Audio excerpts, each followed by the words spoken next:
Hi there, I'm Mrs. Crawford and I'm going to be sharing the story called Tallulah's Nutcracker.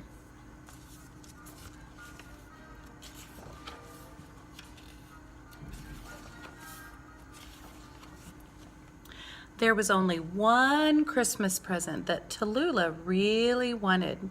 When the phone rang, she was sure her wish had come true, and she was right.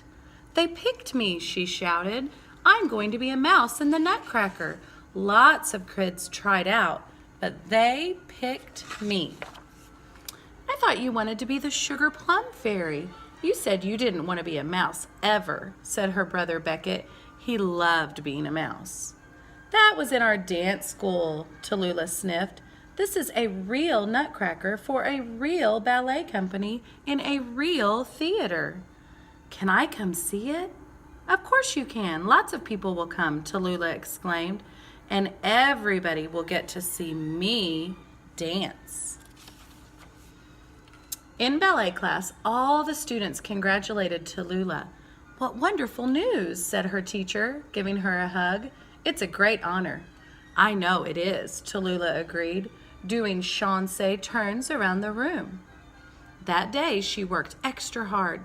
She turned out her hips and feet in a fabulous fifth position and rose on her toes in a splendid sous-sus.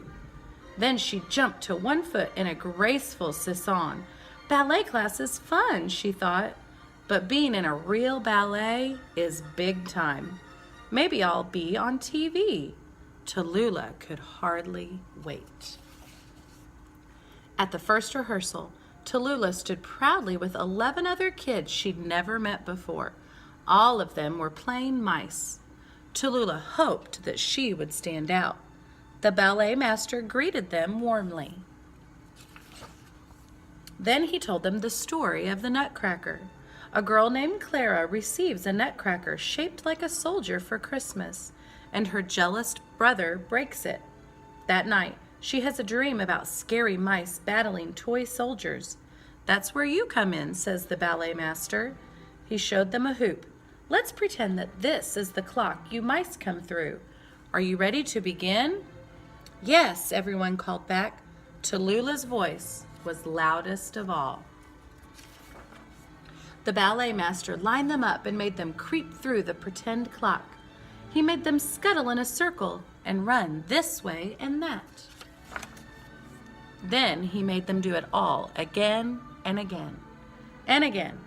Tallulah paid careful attention and did just as she was told. She didn't get to do all of the special dances. She didn't even do a plie. She mostly scurried around, wiggling her paws. She was starting to feel tired.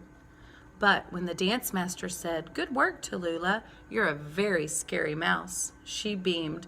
"The whole audience will notice me too. I bet they'll ask for my autograph." With a burst of energy, she lined up at the clock for the 4th time. Tallulah went to many rehearsals. She didn't have time to go Christmas tree shopping with her family or catch the season's first snowflake on her tongue. When a girl in her dance class asked her to go to a holiday party, Tallulah told her, "I'm sorry, but I am way too busy. That's the same day as our dress rehearsal." She raised her voice so that all the girls in the dressing room could hear her. "I'm in the Nutcracker, you know." She was more than ready for opening night. The theater was packed. Everyone Tallulah knew was in the audience. There were even TV cameras. Tallulah stood in a backstage room with the other mice. The glittering Sugar Plum Fairy was stretching in one corner. Clara was in the other. They both looked elegant. Tallulah stretched a little too. She was wearing a gray jumpsuit, ears, whiskers, and a little tail. She did not look elegant, but she decided that it didn't matter. "Tonight I am a mouse, but soon I'll be Clara, then the Sugar Plum Fairy, the most elegant Sugar Plum Fairy ever." "Mice, toy soldiers, places," called the stage manager.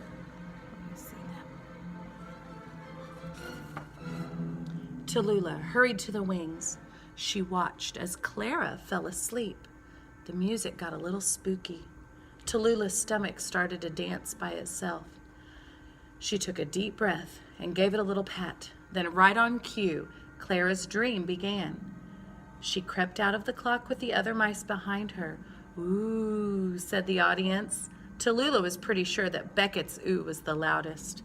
She took a look at the crowd and gulped. But she reminded herself, "I am the scariest, mousiest, most marvelous mouse of all." And with a fierce twitch of her whiskers, she began to dance.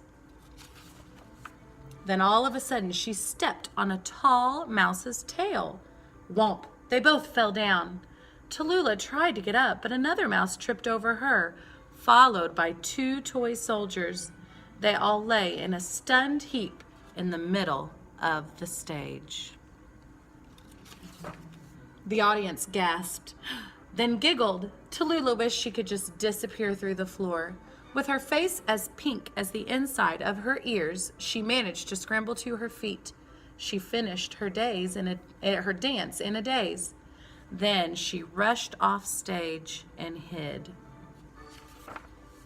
Afterward, Tallulah did not want to face anyone. She sat alone backstage in a backstage room with tears rolling down her cheeks. "I thought I was going to be the best mouse, but I was the total worst," she said to herself. "I thought I was better than everyone else, but they're all better than me. I'm never going to be a star." She was rubbing her eyes when the dance master came in. Clara was with him, and to her surprise, so was the sugar plum fairy. The dance master sat down next to Tallulah, handed her a handkerchief, and put an arm around her shoulders. "When I was your age, I played a party guest in the Nutcracker. We drank real punch. Someone put ginger ale in it. I burped loud enough for the whole audience to hear." Tallulah blinked. "Really?" she said. "Really," replied the dance master. "2 years ago, I played a snowflake," said Clara. "I forgot to take off my pink and green striped leg warmers." The audience could not stop giggling. Tallulah blew her nose. "Oh no," she exclaimed. Then she looked at the sugar plum fairy. "Last year, I was the flower queen. I did a lovely pirouette and my skirt fell off." Tallulah couldn't help it. She started to laugh. The sugar plum fairy joined right in with her. "You know, Tallulah," said the dance master, "in ballet, embarrassing things happen all the time, but a real dancer keeps right on dancing, and that's just what you did. Now come on and say hello to your fans." He led her out to where her family and friends were waiting. They all hugged her. Beckett hugged her hardest of all. As they walked out of the theater, Tallulah thought, "Well, maybe I'm not the best mouse or a star, but I am a real dancer. At least I'm going to be." "Merry Christmas," she hollered. "It's not Christmas yet," Beckett said, confused. "For me it is," Tallulah explained, and with a grin she stood high on her toes, wiggling her mouse paws in the frosty December air. The end. Have a Merry Christmas.